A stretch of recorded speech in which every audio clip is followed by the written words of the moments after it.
Amigos, qué gusto que nos acompañe, como siempre, un verdadero placer. Uno de los desafíos más complicados que enfrenta la economía del mundo es la inflación. Tras la pandemia, con todas las secuelas que generó, por desgracia el alza de los precios no cede. Y aquí también los mexicanos la padecemos. Una de las variables que han motivado es el alza de los commodities, incluido el petróleo. El denominado oro negro sigue muy presionado y se ve difícil que sus cotizaciones puedan bajar. Y hoy nos acompaña Carlos Serrano, economista en jefe del BBVA México. ¿Cuáles son los elementos que presionan el nivel del petróleo? ¿Qué se requiere para que disminuyan sus cotizaciones que lastiman fuerte a la inflación? Lo invito a que se quede con nosotros. Carlos, como siempre, un verdadero placer. Muchísimas gracias por acompañarnos, ¿eh? Al contrario, Alberto, el placer es mío. Gracias por la invitación. Bueno, hoy vamos a platicar de un tema muy importante, que es el tema del petróleo. Nos atañe porque durante muchos años nuestra economía pues dependió muchísimo del petróleo, ya no es el caso, pero de todos modos es un elemento importante desde el punto de vista fiscal. Carlos, ¿qué estás viendo para el petróleo? Precios realmente insospechadamente altos durante los últimos meses. ¿Cómo ves hacia dónde va el petróleo? Así es, Alberto. Estamos viendo un entorno de precios muy elevados del petróleo. Ya habían empezado a subir. Conforme íbamos dejando atrás la pandemia, se reactivó la demanda para viajar, para utilizar el automóvil. Todo esto empezó a tener una trayectoria ascendiente en el precio del petróleo. Después de que recordarás aquellos meses de abril de 2020, donde incluso los futuros del petróleo llegaron a estar negativos. ¿Sí? Nadie salía, nadie viajaba. Algo insólito, ¿verdad? Y nunca lo habíamos visto. ¿Sí? Nunca habíamos visto precios del petróleo negativos. Y se empezaron a recuperar, pero después tuvimos un choque adicional muy preocupante, que es la guerra que resulta de la agresión de Rusia a Ucrania. Como sabemos, Rusia es un productor muy importante de petróleo, también de gas, y algunas de las sanciones que se han impuesto a Rusia lo que han hecho es colapsar algo la oferta, y esto ha tenido un efecto en los precios del petróleo. Y me parece que mientras este conflicto no ceda, vamos a seguir viendo precios del petróleo muy elevados en el mundo. ¿En qué niveles más o menos se han ubicado recientemente los precios del petróleo para que nuestros amigos más o menos entiendan de lo que estamos hablando? ¿Cómo no? Se han ubicado por encima de $100 por barril, después de que habíamos estado en entornos de por debajo de 20, para que la audiencia pueda entender lo drástico que ha sido esto. Y yo diría, incluso tenemos riesgo que puedan subir más, porque hasta el momento, Alberto, lo que hemos visto es una serie de sanciones de Europa a Rusia, pero no hemos visto todavía unas sanciones totales. Es decir, Europa no ha puesto un embargo total ni al petróleo ni al gas ruso, en parte porque eso implicaría que también ellos estarían dando un tiro en el pie, porque dependen fuertemente. Muchas economías. Muchas. Por ejemplo, Alemania, el 45% del gas que se consume en Alemania viene de Rusia, una parte importante también del petróleo. Entonces, si llegáramos a ver que escalan las sanciones, incluso podríamos ver precios, a mí me parece que podrían llegar hasta $150 por barril. Esperemos que eso no ocurra, pero mientras no se resuelva el conflicto, yo creo que vamos a seguir en un mundo donde el precio del barril va a estar por encima de $100. Ahora, Carlos, uno pensaría que si la economía va a crecer menos en este año, porque pues ya todas las firmas de prospectiva han venido ajustando sus pronósticos, esto significa que hay una menor demanda del petróleo y consecuentemente pues esto tendría que ocasionar una baja de los precios, ¿no? Así es, y creo que por esto, Alberto, que señala, ha habido cierta disminución. Hay que recordar que cuando empezó el conflicto llegaron a estar por encima de 120, se han moderado un poco, y creo que es exactamente por lo que dice. Creo que lamentablemente vamos a ver que el mundo se va a desacelerar en los próximos meses, de manera muy importante la economía china. ¿Por qué? Porque China está teniendo brotes muy importantes de COVID, y en China tienen esta política que le llaman cero COVID, que en cuanto ven algún brote cierran, ¿no? Y por eso hemos visto que el puerto de Shanghái de repente se cierra por completo. Y eso va a hacer que esa economía esté cayendo, y eso va a significar menos demanda de petróleo. Y en general en el mundo creo que vamos a ver una desaceleración. ¿Por qué vamos a ver una desaceleración?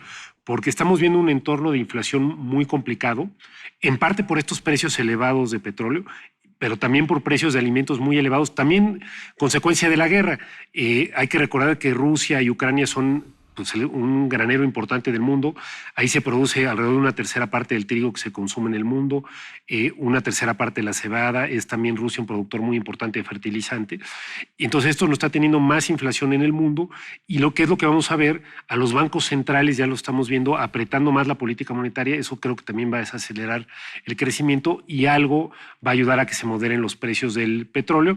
Pero repito, yo creo que mientras siga el conflicto, pues vamos a estar todavía en un entorno elevado. A mí me parece que de precios del petróleo, pues alrededor de $100 por barril. Todo este año, ¿verdad? Por lo que veo, ¿verdad? Así es. ¿Y 2023? Dependerá del conflicto. Si se llega a encontrar una solución que todos esperamos, creo que eso podría significar que las menores sanciones junto a la moderación económica pueden llevar los precios a niveles, no sé, de alrededor de $80 por barril. Ahora, Carlos, entiendo que también los productores no invirtieron precisamente para la pandemia lo necesario para ampliar la producción, la oferta, ¿no?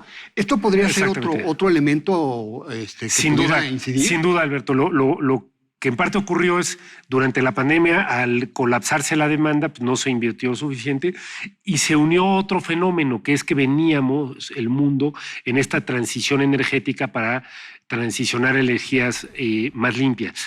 Y eso ha hecho que en general la inversión en extracción de petróleo viniese cayendo. Entonces también nos tomó en esta parte. Yo espero que esta transición hacia energías más limpias no se detenga, pero se va a tener que encontrar, me parece, una fórmula donde algo aumente la inversión para extraer petróleo por esta coyuntura sin abandonar la inversión en energías más limpias. Ahora, para la población uno pensaría, bueno, ¿cuál es el problema? Pues es el petróleo. Bueno, pero es que también el petróleo incide en el combustible que utiliza el transporte, incide pues en lo que usamos para la calefacción. Exactamente. Para, digamos, miles de cosas. Hay cantidad de usos que utilizamos en la petroquímica, ¿no? Por así decirlo. Y bueno, todo esto incide en una mayor inflación. Por lo que veo entonces, Carlos, pues la inflación va a estar difícil que podamos reducirla como quisiéramos, a la velocidad que quisiéramos, con todas las medidas monetarias, ¿verdad? Con todas las medidas monetarias. En efecto, creo que va a ser muy complicado. Te pongo un ejemplo. En Estados Unidos, que están con la inflación más alta en los últimos 40 años, fue de 8.6 en el mes de mayo.